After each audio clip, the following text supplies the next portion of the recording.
ఈ ప్రపంచంలో అత్యంత ప్రమాదకరమైన ఆయుధం ఏది?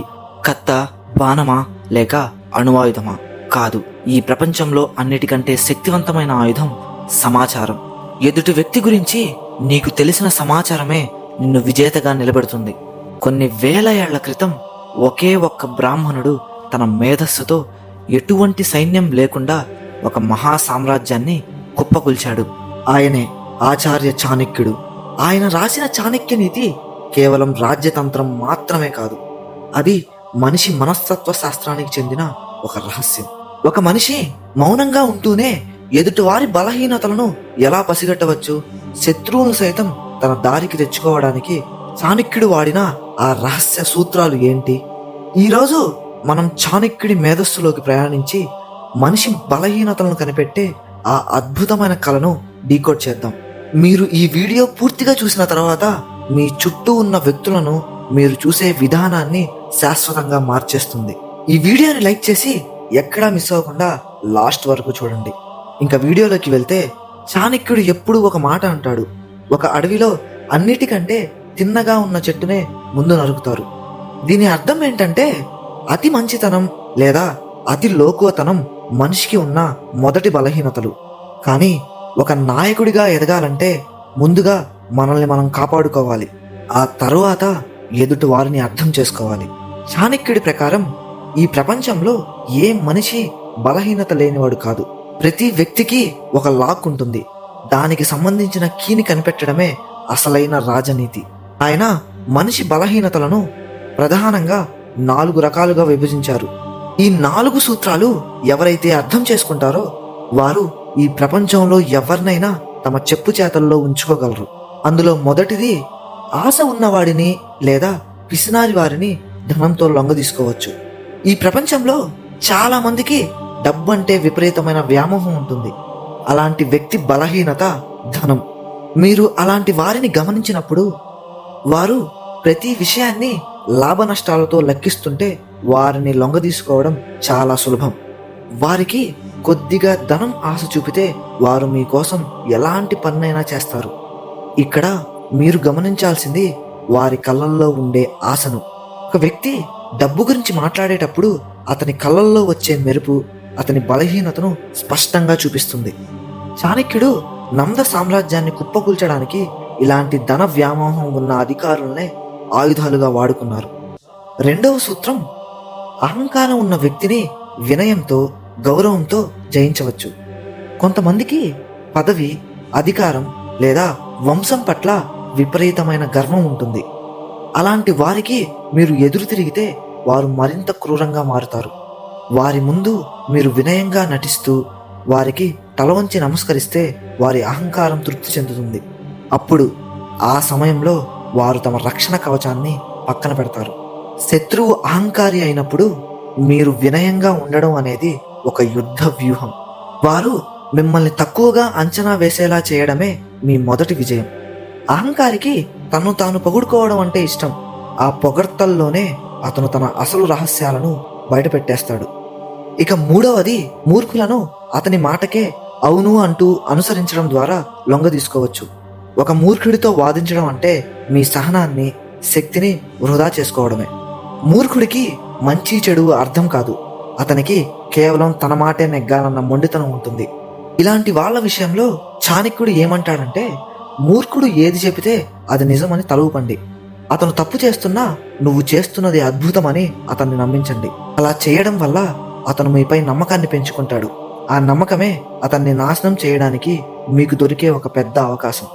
ఒక వ్యక్తి తన మూర్ఖత్వంలో మునిగి ఉన్నప్పుడు అతనికి దారి చూపడం కంటే ఆ దారిలో ఉన్న గోతిని మరింత లోతుగా తవ్వడమే రాజనీతి. 4వ సూత్రం, ఇది అన్నిటికంటే ముఖ్యమైనది. ఒక జ్ఞానిని లేదా పండితుడిని కేవలం సత్యంతో మాత్రమే జయించవచ్చు. జ్ఞాని దగ్గర ధనం, పొగడ్తలు లేదా అబద్ధాలు పనిచేయవు. ఎందుకంటే అతను వాటి అన్నిటికంటే పై స్థాయిలో ఉంటాడు. ఒక నిజాయితీ పరుణ్ణి లేదా మేధావిని మీ దారిలోకి తెచ్చుకోవాలంటే మీరు కూడా అంతే నిజాయితీగా ఉండాలి.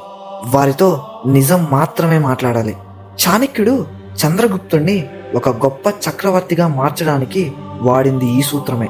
చంద్రగుప్తుడికి ఆయన ఎప్పుడూ కఠినమైన సత్యాన్నే బోధించేవాడు. సత్యం చేదుగా ఉన్నా అది జ్ఞానులను మీ వైపు తిప్పుకుంటుంది. అయితే ఎదుటివారి బలహీనతలను కనిపెట్టడానికి చాణక్యుడు చెప్పిన మరో రహస్యం మౌనం. మౌనంగా ఉండడం అంటే మీరు ఏమీ చేయకపోవడం కాదు, అత్యంత తీవ్రంగా పరిశీలించడం. మీరు మాట్లాడుతున్నప్పుడు మీరు సమాచారాన్ని ఇస్తారు, కానీ మీరు మౌనంగా ఉన్నప్పుడు ఎదుటివారు ఇచ్చే సమాచారాన్ని సేకరిస్తారు. ఒక మనిషి మౌనంగా ఎదుటివారి కళ్ళల్లోకి చూస్తూ కూర్చుంటే అవతల వ్యక్తిలో అభద్రతాభావం మొదలవుతుంది. ఆ అభద్రతలో అతను అనవసరమైన విషయాలను మాట్లాడుతాడు. ఆ సమయంలో అతని మాటల్లో వచ్చే తడబాటు, అతని చేతుల కదలికలు, అతని చూపులు ఇవన్నీ అతని మనసులోని బలహీనతలను బయటపెడతాయి. చాణక్యుడు తన గూఢాచారులకు నేర్పిన మొదటి పాఠం ఇదే: తక్కువ మాట్లాడడం, ఎక్కువ గమనించడం. మనిషి బాడీ లాంగ్వేజ్ గురించి కూడా చాణక్యుడు ఎన్నో సూక్ష్మమైన విషయాలను చెప్పారు. ఒక వ్యక్తి అబద్ధం చెప్తున్నప్పుడు అతని కనురెప్పలు ఎక్కువగా కొట్టుకుంటాయి, లేదా అతను మీ కళ్ళల్లోకి నేరుగా చూడలేడు. ఒక వ్యక్తి భయపడుతున్నప్పుడు అతని గొంతులో వణుకు వస్తుంది. ఒక వ్యక్తి మీకు ద్రోహం చేయాలని చూస్తున్నప్పుడు అతను అతిగా వినయాన్ని ప్రదర్శిస్తాడు. అవసరానికి మించి వినయం చూపేవాడు ఖచ్చితంగా మోసగాడని చాణక్యుడు హెచ్చరించారు. శత్రువులను జయించాలంటే అతని కత్తి కంటే అతని మనసులోని భయాన్ని ముందుగా పట్టుకోవాలి. శత్రువు దేనికి భయపడుతున్నాడో తెలిస్తే సగం యుద్ధం గెలిచినట్టే.